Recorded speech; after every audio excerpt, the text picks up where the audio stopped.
रामकृष्ण हरी विठ्ठल केशव. ज्या व्यक्तींचं वय 50 वर्षाच्या पुढे आहे अशा व्यक्तींनी आपणाला 100 वर्षापर्यंत जर आयुष्य पाहिजे असेल, निरोगी जगायचं असेल 100 वर्षापर्यंत, तर अशा व्यक्तींनी काय करणं आवश्यक आहे ते मी आजच्या व्हिडिओमध्ये सांगतो. पहिली महत्त्वाची गोष्ट, हे औषध करत असताना विश्वास आणि श्रद्धा हे फार महत्त्वाचं असतं. ज्यांचा विश्वास आणि श्रद्धा आहे त्यांनीच हा उपाय करावा. कसं आहे, हे जर नसेल तर बाकीचं तुम्हाला सर्व काही भगवंताने देऊसुद्धा उपयोग नाही. काय करायचं आहे ते पहा.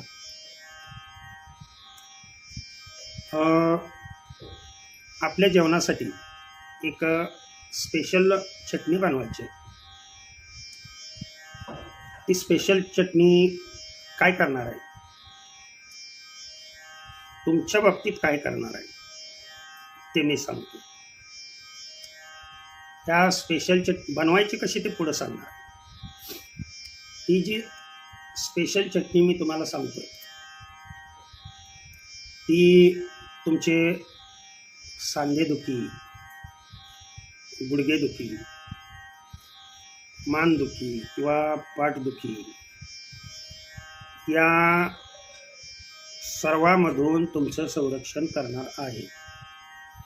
आता पुढं आफ्टर 50चं जे तुमचं लाईफ आहे त्यातल्या त्यात स्त्री पुरुषांनी एकत्रित येण्याचं लाईफ, हेही तुम्हाला नो प्रॉब्लेम. काहींची स्मरणशक्ती,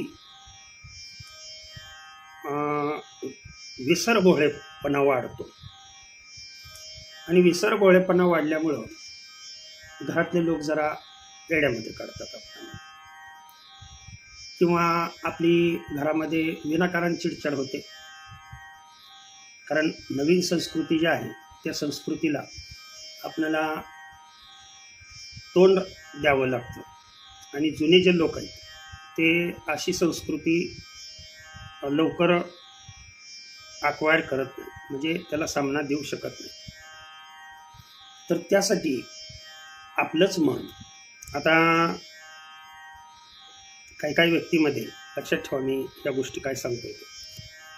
अल्झायमर म्हणजे स्मृती पूर्णपणे नष्ट होणे किंवा हातपाय थरथर कापणे, कंप निर्माण होणे, हे असले प्रॉब्लेम्स निर्माण होतात आणि आपल्याला नीट चालता येत नाही. त्यातल्या त्यात स्त्रियांसाठी दोघांनीही हे करायचं आहे. मी सांगतोय ते अतिशय महत्त्वाचं मी सांगतोय पहा. शंखपुष्पी लिक्विड मिळतं, शंखपुष्पीचं. हे लिक्विड तुम्ही सायंकाळी झोपताना 1 टोपण हे थोडंसं कोमट पाणी करायचं आणि दोघांनी शंखपुष्पीचं ते लिक्विड 1 टोपण त्या कोमट पाण्यात टाकून तुम्ही ते घ्यायचं दोघांनी झोपण्याच्या पूर्वी. जर समजा लिक्विड नाही तुम्हाला मिळालं तर शंखपुष्पीची पावडरही मिळते. ही शंखपुष्पीची पावडर जर तुम्ही घेत असाल, लक्षात ठेवा, तर तुम्हाला दूध आवश्यक आहे. पावडरीसाठी दूध आवश्यक आहे. हे दूध कसं घ्यायचं तेही पुढं सांगतोय. तर ही पावडर, अर्धा ग्लास दूध आणि अर्धा चमचा पावडर,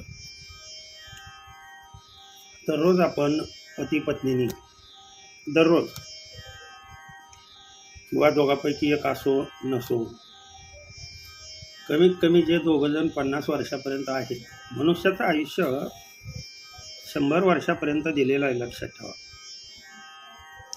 गेल्या आयुष्यातील आपल्या कर्मानुसार आपणाला रिटर्न तिकीट दिलेलं असतं. परंतु भगवंताची सेवा जर आपण करत असेल आणि आपली जगण्याची इच्छा जर तीव्र असेल, तर भगवंतानी तुझं आहे तुझं पाशी हेही दिलेलं आहे. मग आता याचा वापर कसा करायचा ते बी कळलं पाहिजे. लिक्विड मिळालं तर किती घ्यायचं ते सांगितलं, ते पाण्यातून घ्यायचं. आणि जर पावडर मिळाली तर ती दुधातून चांगली विरघळू द्यायची, झोपण्यापूर्वी घ्यायची. आता चटणी करताना चटणी कशी करायची ते सांगतो. चटणीसाठी तुम्हाला ही दररोज चटणी तुम्ही नवीन बनवायची. दोघांसाठी अगदी मस्तपैकी चटणी. अर्धा चमचा तीळ, अर्धा चमचा खसखस, 2 तिखट मिरची, लक्षात ठेवा हे काय, 1 चमचा भोपळ्याच्या बिया. भोपळ्याचे बी माहीत आहे, त्याला पंपकिन सीड्स असं म्हणतात. आणि अर्धा चमचा जवस. हे मिक्सरमध्ये सगळं बारीक करून घ्यायचं. थोडंसं किंचित असं ह्याच्यामध्ये मीठ टाकायचं, थोडीशी कोथिंबीर टाकायची त्याच्यामध्ये. कोथिंबीर माहीत आहे तुम्हाला, कोथिंबीर नसेल तर थोडीशी धना पावडर टाकायची त्याच्यामध्ये आणि हे बारीक चांगलं करून घ्यायचं. आणि ह्यातली 1 चमचा चटणी आणि 1 चमचा दही एकत्रित करायचं. आणि ही चटणी दररोज सकाळी नाश्त्याला रेग्युलरली दोघांनी, अगदी नाश्त्याच्या वेळेला तुम्ही भाकरी चपाती खाऊ शकता. 1 चपाती आणि ही चटणी बस झालं नाश्त्यावर. फ्रेश झाला तुम्ही. दुपारी जेवण 12-1च्या दरम्यान करेपर्यंत, तोपर्यंत व्यवस्थितरित्या हे होतं. आता हे करत असताना जेवणाच्या वेळेला दोघांनीही 1-2 लसणाची पाकळी खायची, दोघांनीही. आणि आपलं जीवन, इथनं पुढचं जीवन, तुम्हाला याच्यामुळं कोणताही रोग होणार नाही, लक्षात ठेवा. चटणी करताना थोडीशी पालकाची भाजी त्याच्यामध्ये मिसळली तर अतिशय चांगली. किंवा थोडेसे शेंगदाणे जरी त्याच्यामध्ये मिसळले, थोडासा गूळ मिसळला तरीसुद्धा उत्कृष्ट. या चटणीतून तुम्हाला सर्व प्रकारचे विटॅमिन्स, मिनरल्स, ब्रेनसाठी आवश्यक असणारे पदार्थ, मानसिक स्वास्थ्य तुमचं व्यवस्थित राहावं यासाठी आनंदी जीवन जगावं. आणि मुलाच्या आणि सुनेच्या हातापाया पडू लागू नये. स्वतःच्या पायावर स्वतः उभा राहायचं. आपली आपण करा सोडवं.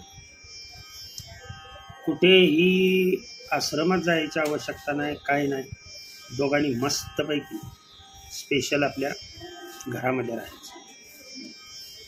कोणाच्या नादी लागायची आवश्यकता नाही. अतिशय महत्त्वाचा सल्ला या व्हिडिओमधून भगवंतानी द्यायला सांगितला होता. तो माझ्या मातापिता, बहीण, बंधू या ठिकाणी असणाऱ्या सर्व माझ्या आईवडिला समान असणाऱ्या व्यक्तींना भगवंताचा निरोप पोचवला. त्यांनीच दिलेलं ज्ञान त्यांच्याच चरणी, तुम्हा सर्व वृद्ध व्यक्तींच्या चरणी अर्पण करतो आणि सेवेला पूर्ण करा.